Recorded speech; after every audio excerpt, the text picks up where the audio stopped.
Okay guys, I'm here to check out a 50,000 square foot underground bunker that was built during the Cold War era back in the 60s. It's kind of like Flair's missile silo, but this thing is huge, 50,000 square feet, and it's out in the country. It's not too far from Flair's house, and I think this would be perfect for Beefcake Jerky to have his operations run out of this place. So let me take you on a tour. You guys let me know at the end of the video if you think this is something Flair should consider buying.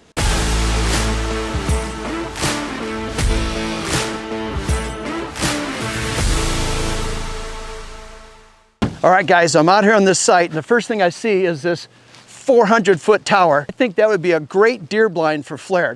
He could build something on that. I don't know, what do you do with one of those things? And as you can tell, there's not much to it. It's looks like a garage right in the middle of Nebraska. All right guys, this is Grant. He's a tall guy. I want to see if this is something my buddy Flair would be interested in. I think it'd be great for his beef jerky operation. You told me a little bit about it. Can we go inside and give me a tour and educate me on this? Absolutely, let's go take a look. How long is it going to take?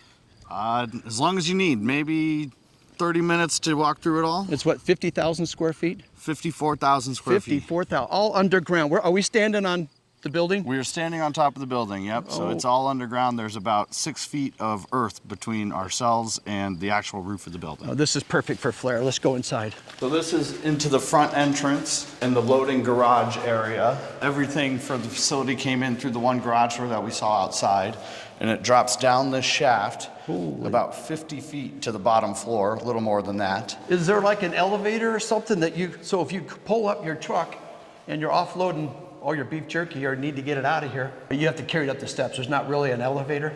So there's a 10,000 pound hoist. That's how everything went in and out on pallets and netting pallets. Got it. There's also a dumb waiter here to carry smaller equipment. Well, that'd be perfect right there. Got a waiter.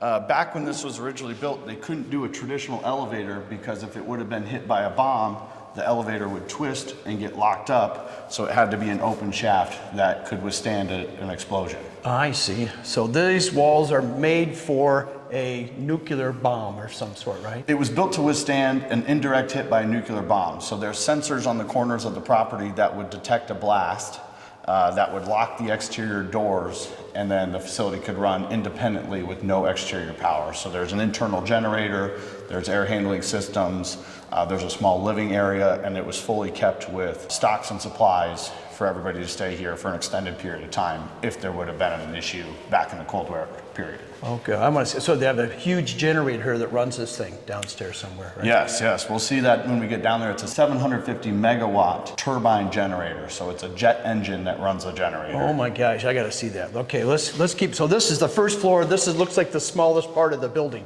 This is the only above grade part of the building. Right so here. We are above ground level at the moment. Okay, all right, let's go. All right. Down, I'm getting my steps in. This is what you need when you have a several thousand pound vault door. This is a door stop. That's a big one. It's a major one. Oh my gosh, I should get that for my kids. They're always slamming doors. It's like a workout to open the door.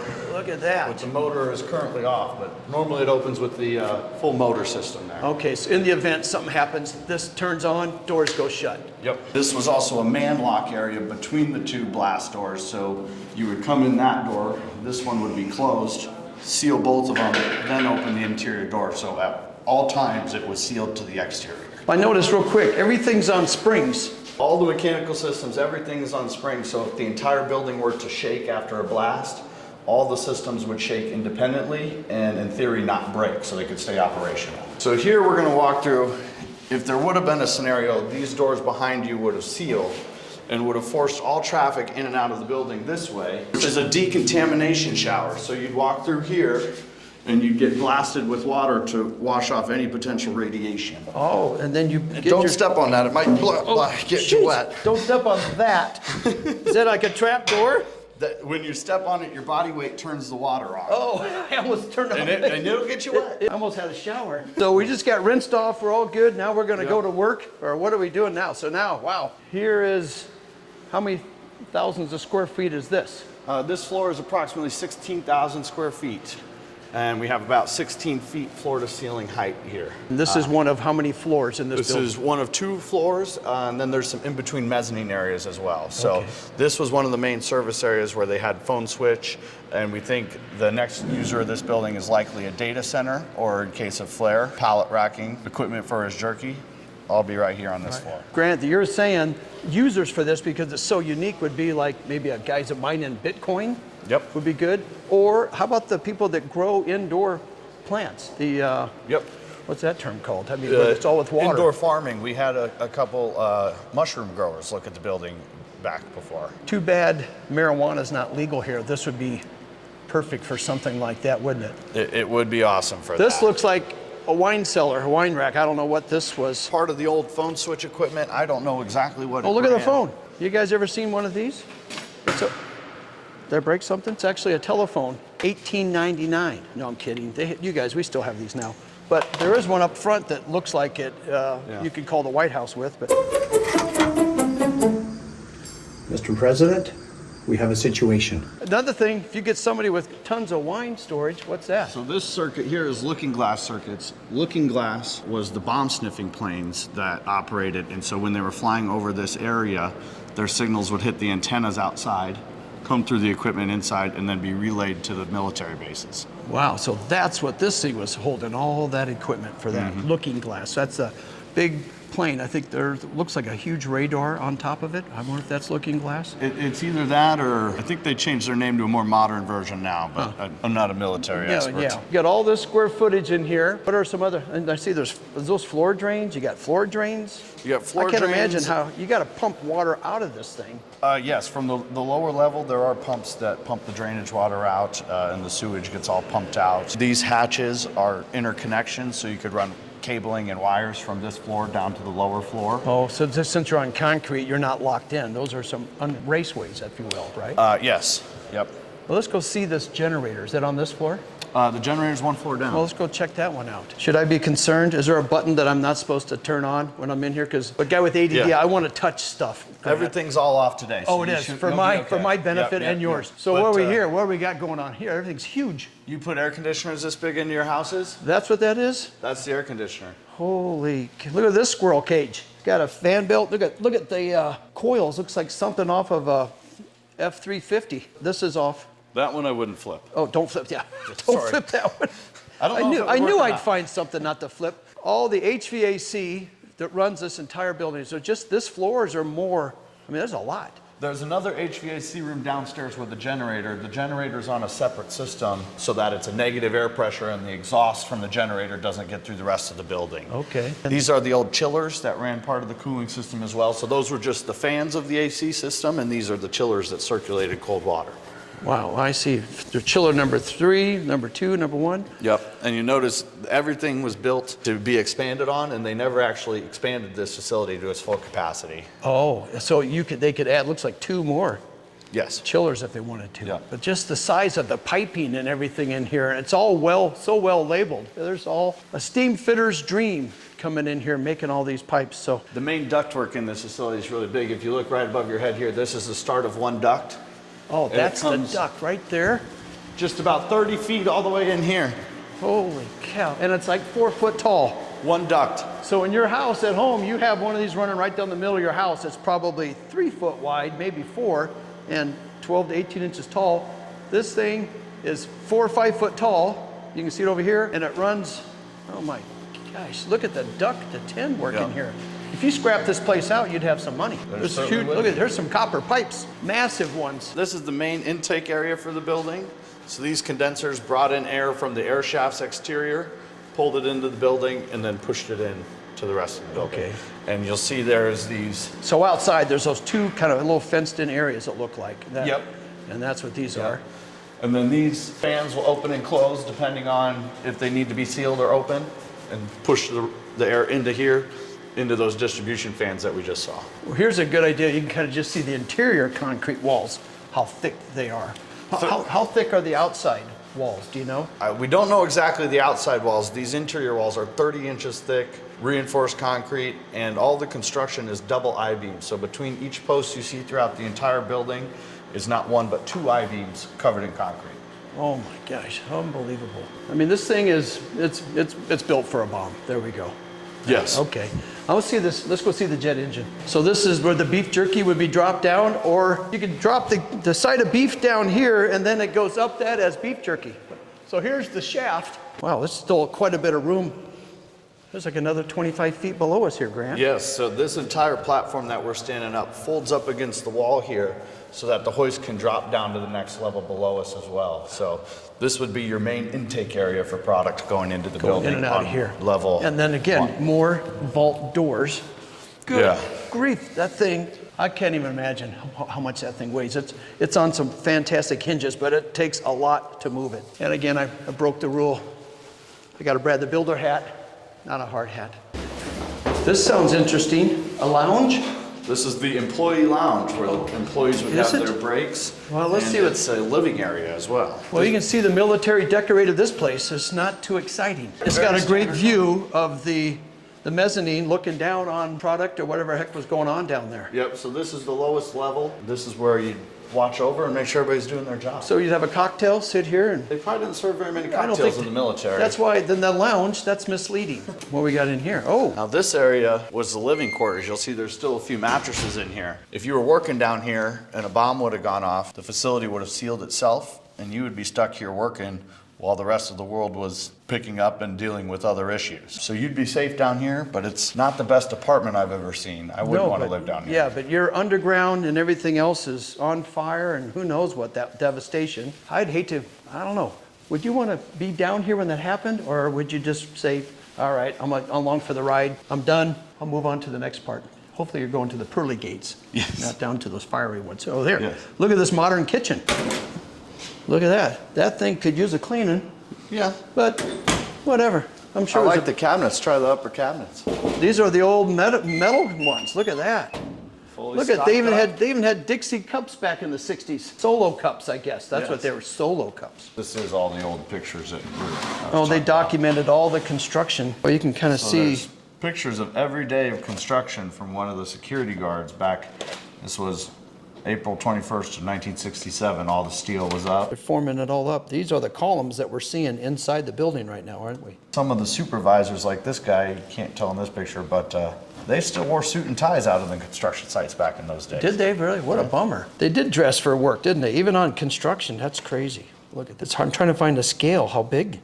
I was like, I don't know if that's a car over there or what, but that thing's massive. There's a guy right there.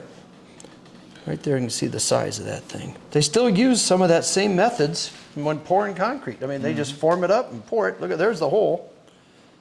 That must have been. That would be either the water tanks or the fuel tanks outside for the reserve. Oh, there's a fuel tank. You're saying for that engine, right? For the jet engine? Yes. That's the original fuel tank is no longer operational, but it was a 100,000 gallon fuel tank. It was enough fuel to run for about 60 days without a refuel. Holy cow. I keep teasing, I want to see this jet engine that you're talking about. We'll get there. All right. I don't think it's in here. This is all construction. That's all construction. Yep. All right. That's impressive. Still going down the stairs. I know. I should have kept track of the steps. Here, this is the lowest level? This is the lowest level of the building. This is where all the really secret stuff happened, allegedly. Okay. Nothing really secret happened here. Oh. Well, if there was, I'm sure they wouldn't tell us, but yeah, that's why we it seems like a great place to keep secrets. Yes. Out in the middle of a cornfield. Middle of nowhere, 54,000 square feet. This room isn't as big as the one up above us, but it's been compartmentized or something, right? Yep, it's the same size except for a wall down the middle of it. Okay. So right on the other side of this wall, we got another big open area. This is the red room. The red room. Oh, and it's got a dance floor I see over here. Yes, we do. You have your underground raves up here. You put the band up on the stage. So once again, even the dance floor had, even move it? I don't think so. Man. This held the most sensitive equipment. So the stuff that really, really couldn't move in case of an issue was right here. Right there. Because you can see it just continues on and on and on with all those coils. Mm-hmm. Now, the jet engine generator. Here we have our main electrical switches. You'll see these are far larger than your standard electrical panel, bigger than me. Oh, yeah. At home, you have a little electrical box about like this on the wall, and here you got some the size of a little school bus. Yeah, there's the one at home, but you don't have these on yours at home, so it doesn't need to worry about shaking. Here's the great reveal. Okay, check it out right here, guys. Turbine room, but it's behind all these little panels, huh? So this is the generator. There actually was two down here at one point. They took one out years and years ago. And this is a turbine jet engine. Turbine jet engine, 750 megawatts. And I found it pretty interesting. It's got an international harvester on the manufacturer. Yeah, turbine, gas turbine generator set for Western Electric Company, number 9. Can you look on the one? Can we open up a panel? There is an old video on YouTube of this thing running too. Really? I don't know if will alarm go off? That's gonna leave a mark. I'm kidding. See the trouble I get you in, Grant, making you do stuff? I think you have to gotta put a little back in it. If you're down here working, do you think this would have been enough to keep the turbine noise out? Probably not. What? Can't hear you. I guess it's better than nothing. I like all this. Oh, wow. Safety gloves. This was my prom date put on when we went on a date. She had to glove up for me. This is the next air handling room. Now these air handlers ran just the generator room so they could bring in enough air to power the generator and then also force the exhaust out of the building. Okay, because of all the fumes, you're gonna fumigate yourself. So that had to be contained and all this air came in and then back out. Yep, so the generator room is negative pressure so the exhaust could not spill into the rest of the building. It's just the size of these like you call them like a squirrel cage. Look at how, oop. I think I stepped on diesel fuel. What is that, just water? Probably water. Just water, it is. I can't smell it. It's just amazing, the sheer size that it takes to run a place like this. So when did it officially end? When did they built it like in 67, you said? So AT&T operated it and built it. They started shutting it down in the late 90s. And then it's been basically out of service for about the last 25 years. I see. Well, that's actually not that long ago if you think when this all started back in the 60s for the Cold War, but a ton of these, not a bunch, but I saw a map though, there's a lot of these facilities kind of dotted up the border of Nebraska, kind of on the northern border, isn't there? Yeah, so this is the biggest one in Nebraska. There's a facility in Boone, Iowa that's about the same size. And then as far as I know, there's nothing else this big until you get to Virginia. And then there's those missile silos like what? Yes. Okay. So this ran a lot of the communications from here to the missile silos, and the rest of the system through Nebraska basically spread the communications all the way to the silos. How many people worked here? Do you know? I'm asking a lot of these questions. I'm just curious. I mean, I'm not exactly sure. We were told about 30 when it was fully operational on a daily basis. With AT&T people. Yeah, there's kind of a cool antique fan. Look at that one up there. The Crolomax? Yeah, look at that. That's Chromalox? So back to this jet turbine, and you said this came out of like a fighter airplane? It's a similar type engine. It probably didn't come out of a plane. Okay, but it was made, it's a jet engine. Yes. But so it takes jet fuel. How many gallons could this property hold? And was that, how far was it from this site? It wouldn't be in the building, I wouldn't think, would it? No, so at max capacity, there was a 100,000 gallon fuel tank, and it's buried out front of the building. So it's only a couple hundred yards away. And back in May of 1983, they tested the fuel. There was 59,389 gallons on hand, which was enough to run at full capacity for 41.25 days. So that was the last day. Then there's one here set 1979, 83, and then there's something that was tested here in 84. That's a lot of diesel, or not diesel, but Jet A fuel. And I think Jet A goes for about $6 or $7 a gallon. So $700,000 to fill the tank up. It's pretty spendy fuel. Yeah, if you got a siphon, if there's anything in there. My car won't run on Jet A, so. It's full of dirt today. Oh, it's full of dirt. Go figure. Somebody took it. Well, that's our generator. That's our bunker. That was impressive. That's most of the facility. Yeah. This thing is very special. It's going to definitely take a unique kind of a buyer for this, right? Absolutely.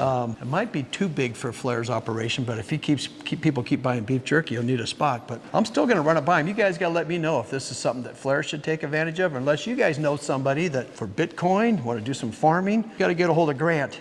This thing's going to auction, and down below will be his link on how you can get more information on this bunker. The auction's coming up real quick, so you got to act quick, right? Is it a guaranteed auction, or is there a? There is a reserve on the auction. The auction starts September 23rd and it ends on September 25th. Okay, so you can we'll go keep online. The link in below. Online Auction. So you guys can own your own bunker right here, and it comes with 20 25 acres of farm? 24 acres. 24 acres. You could have a house. This is your man cave. It's going to be perfect. So This would be an awesome man cave. yeah, thanks a lot, Grant. Good luck with this thing. You guys, don't be afraid to make an offer.